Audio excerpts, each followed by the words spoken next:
Hello students. In this session or today's session we are going to discuss what is message passing model.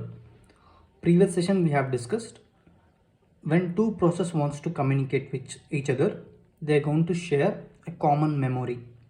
Okay, but that was previous method. Today's method we are going to discuss message passing. When one process wants to communicate with the other process, we'll be using this method called as message passing method. In this method you can observe we have process 1 and process 2 and we have kernel. When process 1 wants to communicate with process 2, so it is going to send a message from process 1 to kernel, and the kernel is going to give the response to process 2. Okay, so this type of method we'll consider as message passing model. In this model we're going to use this model when you want to share a small amount of data. When small data has to be shared between process 1 and process 2, we are going to use this method, and this will be used in distributed method, or we'll consider it as distributed systems. When you have computers that are placed in different locations, say for example, if you consider I have my computer, which is, we can consider it as client, and we have the server or your any server like say Google or Gmail server. Now in this case, whenever I want to send the information from the client to the server, so we'll consider this as process 1 and this as process 2. So when process 1 is communicating with process 2, the operating system or the kernel of process 1 is going to send the message to process 2. Then the process 2 is going to receive the message. From there we are going to get the response from process 2 to process 1. So this type of method we can consider when we are using distributed system. When I say distributed system, it is nothing but when the devices are placed at a different location or different places. Okay, so why we can't use the previous method here is, so since this device are placed at different locations, memory cannot be shared. So memory cannot be shared between the two processes. So that is why we cannot use shared memory space. So shared memory space method of process communication cannot be used in this method because the devices are placed at different locations. Okay, and whenever you are using this type of method, we will be using two type of messages called as send as well as receive. Okay, so we are going to use two message calls or two message functions. One is called as send, other one is called as receive. Send is used by the process 1 which wants to communicate or which wants to send the data, and process 2 is going to use the second message which is, or second method which is receive. So this method that is receive method is used by process 2 to access the data. So this is how we are going to use the message passing method. So this message passing methods are divided into several types, under which we have one type which is called as direct method. Okay, so or direct communication. In first type of direct communication method, what happens is, if process 1 wants to communicate with process 2, both process 1 process 2 are connected to one another, or they will have direct link. Okay, they will have direct link between process 1 and process 2, where process 1 will send the information and process 2 will receive the information, or it will receive the message and it can send back the information to process 1 also. The second method is indirect method. Okay, so or it is called as indirect communication. So in indirect communication, what happens is, If process 1, the same method, if process 1 wants to communicate with process 2, instead of sending the message directly to the process 2, what we are going to use? We are going to use in between something called as a mailbox. Okay, we are going to use a mailbox. We're going to use something called as mailbox. This mailbox, whenever a process sends some information to this mailbox, and process 2 will receive the message that is provided in mailbox. Again, similarly, once process 2 has received the mailbox, process 1 can send the some other mailbox. It is just like something like whenever you are watching any video online. Okay, so whenever you are watching any video online, in that case what happens is, if you have watched first 5 minutes of it, then it is going to 5 minutes of it you have watched it, and next it is going to load next 10 minutes of video. After watching the 10th minute of video, next it is going to add 15 minutes of video. In the sense, when the sender observes that the receiver is using the data, okay, so if the sender observes that the receiver is using the data, then it is going to send the next set of data. This happens when you see that the receiver is accepting the data and he is using the data. So this type of method we are going to use in indirect method of communication.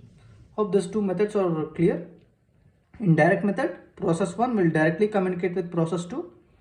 In indirect method, what happens? Process 1 and process 2 both will communicate with some shared mailbox. Okay, so next we'll discuss one more type of message passing model, which is called as synchronous and asynchronous method. Okay, so first coming for synchronous method. So we'll consider it as synchronous or asynchronous method.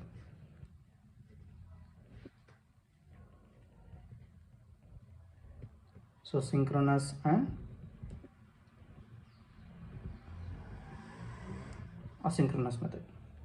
Okay, so synchronous and asynchronous method. In this method, what we are going to discuss is, if one process, that is process 1 and process 2, we have two process 1 and process 2, both has to communicate. When both has to communicate, we have two different types of stages called as block stage and unblock stage. Block stage as well as unblock stage. Now, when P1 will be initially in unblock state, so because it has not sending any message, once it is sending a message, once it has sent a message, it will enter into block state. Okay, and block 2 or process 2, first it will be in block state. Once it receives a message, it will enter into unblock state. Okay, now once it has received a message, it will enter into what? Block state. Similarly, once it has completed sending the message, this will become unblock state. Okay, so it is just like when one process wants to communicate with other process, process 1 will first, it will be in unblock state. Once it starts sending the message, it will enter into block state. Process 2, first it will be in unblock state. So first it will be in the block state. Once it receives the message, it will enter into unblock state. So after reading the message, it will go back to block state. After sending the message, it will go back to unblock state. Okay, so this type of process communication is called as synchronous or asynchronous communication, where both the process will be communicating with one another for sharing its status of communication. Okay, next, and at last method we have is called as fixed size as well as variable size. Okay, so what is this fixed size or variable size communication or method of process communication is? In this method, what happens is, if process 1 wants to communicate with process 2, so they will share some common uh, data sharing area, or you can say some size of memory size. Okay, so in this what happens is, when process 1 sends some information, it is going to send to the memory and it is going to be received by process 2. In this case what happens, we'll have fixed size of memory device, or fixed size of memory size, which is like 5, in the sense it can store only 5 messages or 5 function calls, it can store something like that. If process 1 wants to send information to process 2, it can send maximum of 5 messages. Once these 5 messages are used by process 2, then you can send other set of 5 messages. So that is whenever using fixed size of memory location. When what is variable size is, or variable block of memory size is, when this block size is not fixed, it is infinite. Okay, so it can send any amount of data and it will be used by the other size, then it is considered as infinite or variable size communication, or variable size message passing method, where you're going to consider an example. So you have a computer and you have a printer. Okay, this is a printer and this is your computer, and this computer wants to print some data and it is going to send the information to the printer. Now you can send maximum of files which is of size say 20 MB. This printer can store data up to 20 MB. After, if you want to send a file which is of 200 MB or 300 MB, first 20 MB has to be printed, then only you can give the other 20 MB for printing. So in this case you have fixed size of block, where process 1 is communicating to print something which will be having a fixed size of 20 MB. That is, you can consider in the case of fixed size. Variable size you can consider in an example of any online transactions. Okay, so next, after this, this is about your message passing and what are the types of message passing. Next we are going to discuss one more topic, which is CPU scheduling. So with this we have already discussed, which is nothing but CPU scheduling. So CPU scheduling, we have already discussed what is CPU scheduling is. If you have a computer or the device or your microprocessor, okay, so your microprocessor which has only one CPU, okay, so which has only one CPU, can execute only one process at a time. Okay, so it can execute only one process or single process at a time. Now when you want to do multi-programming, with single CPU, then we'll come across this concept called as scheduling. So scheduling is nothing but simply to say it is switching between processes. So if you have, like say, one process MS Word and you have MS Excel, this is process 1 and this is process 2. If you have started both the process, you cannot execute both at a time.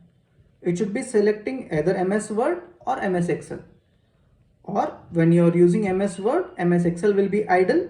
When you are using MS Excel, MS Word will be idle. Okay, so this process of selecting one process with the other process, or switching from one process to other process, will be taken care by or we'll call that concept as CPU scheduling. CPU scheduling is a process where you have more than one process for execution, and any one process will be used by your CPU and the rest of the process will be in the waiting queue. Okay, now so this we can explain in a simple method. Say for example, we'll consider this as, we have studied this as a states of process, where first it will be new state, next we'll enter into a ready state, from ready state we'll go to running state, from running state we have one more state called as waiting state, and at last we have dead state. Okay, so once a process is created, it will be in the new state. In this case, we are going to allocate memory for this process and initialization. Everything will be done in the first stage. After it is done, it will be in the ready state. So once it is used by CPU, once CPU starts executing the process 1 will be in the running state. Now, once process needs any resources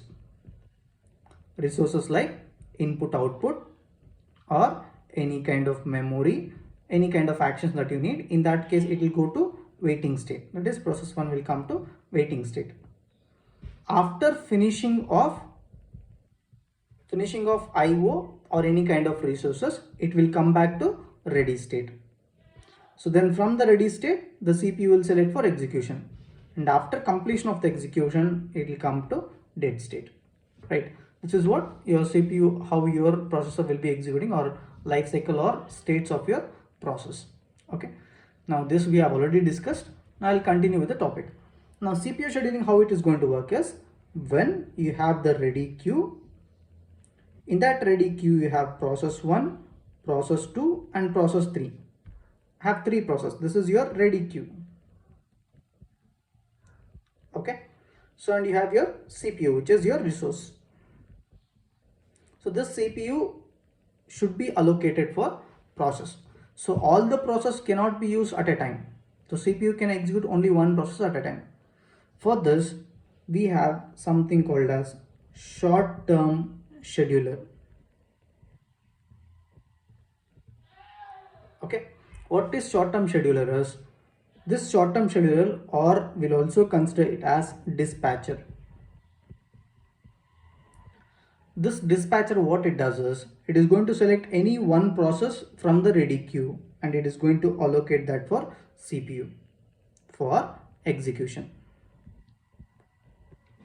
Okay, so this function will consider it as switching or scheduling. There are different methods. One of the method is like first in first out. It is always not first in first out. There is different types of methods that you can use for CPU scheduling. Okay, that we'll discuss in the next session.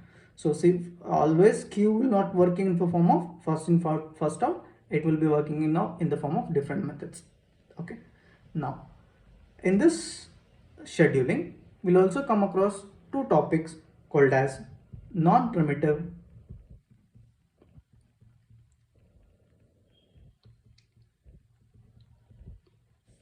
and pre-emptive scheduling.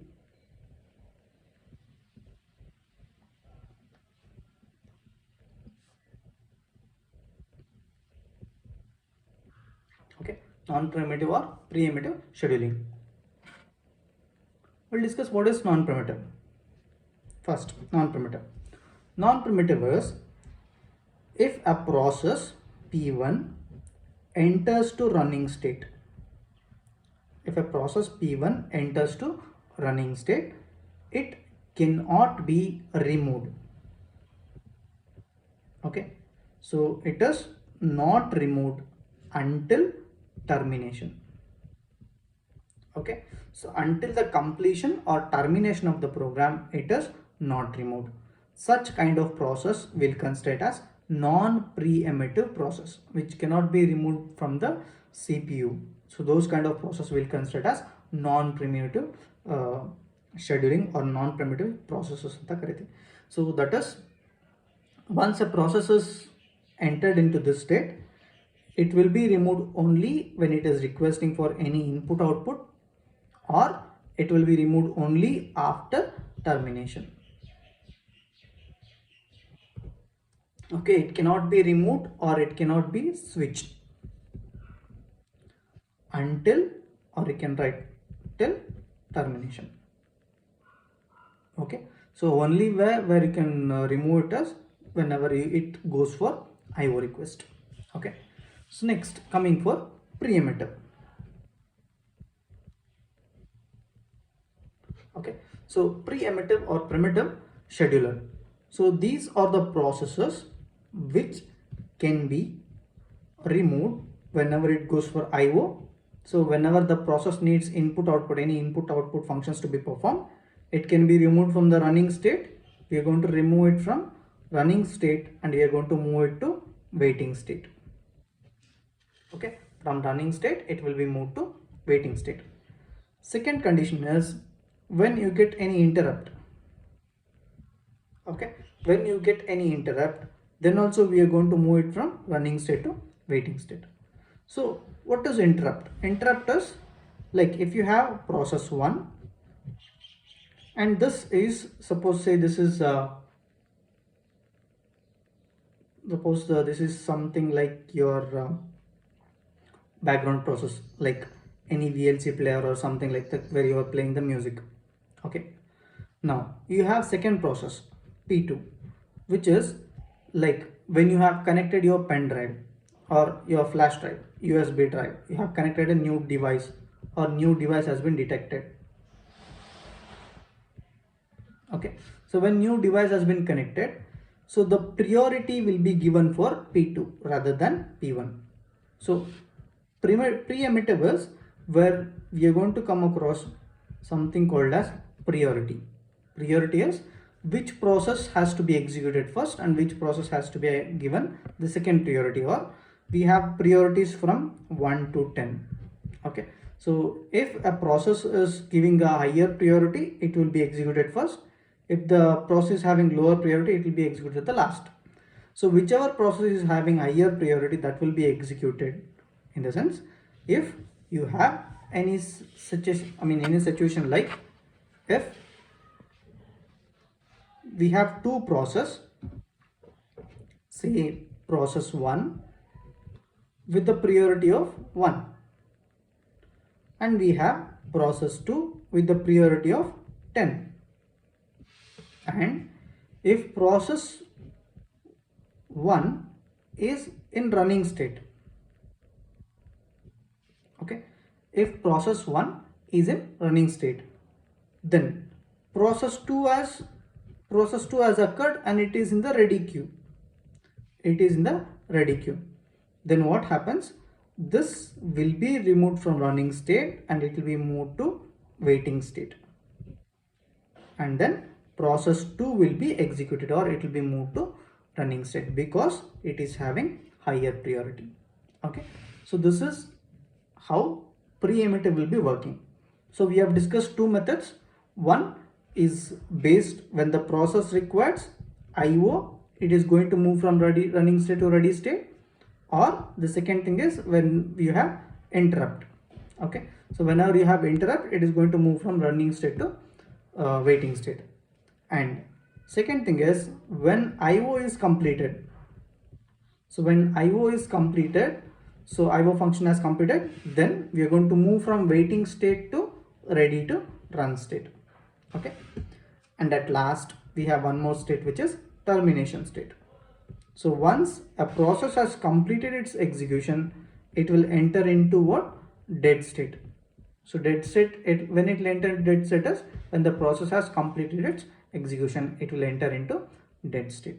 Okay, so this is how your preemptive processes or preemptive scheduling will be working. And we have one more last topic. From this we'll stop this session. In the next session I'm going to continue the other topic. The last topic is regarding dispatcher. So dispatcher is nothing but, we have discussed, from the ready queue it has to be loaded onto running state. This is done by schedulers. Okay, so this type of scheduler we have already discussed, it is called as short-term scheduler. So that short-term scheduler is also called as dispatcher. Okay, so function of dispatcher is to move a process or to select a process from ready to run state to running state. Okay, from ready to run state it will move to a running state. That function is taken care by your dispatcher. So we have one small concept here called as dispatch latency. Okay, so what is dispatch latency is when the scheduler is moving process 1 or any process from ready queue to running state or running state to waiting state. So this time, or that is nothing but we can call it as the time taken. It is the time taken by your dispatcher. So the time taken by the dispatcher to switch process. So to switch the processes, what the time taken or what is the time consumed by your that is a dispatcher is considered as dispatch latency. Dispatch latency is the time consumed by your scheduler while switching one process to other process. Okay, so this is about what is dispatcher, and we'll stop here, and the next session we are going to continue with the next topic. Okay, I hope this is clear, and next topic will be important topic where we'll be discussing problems based on scheduling. Okay, thank you.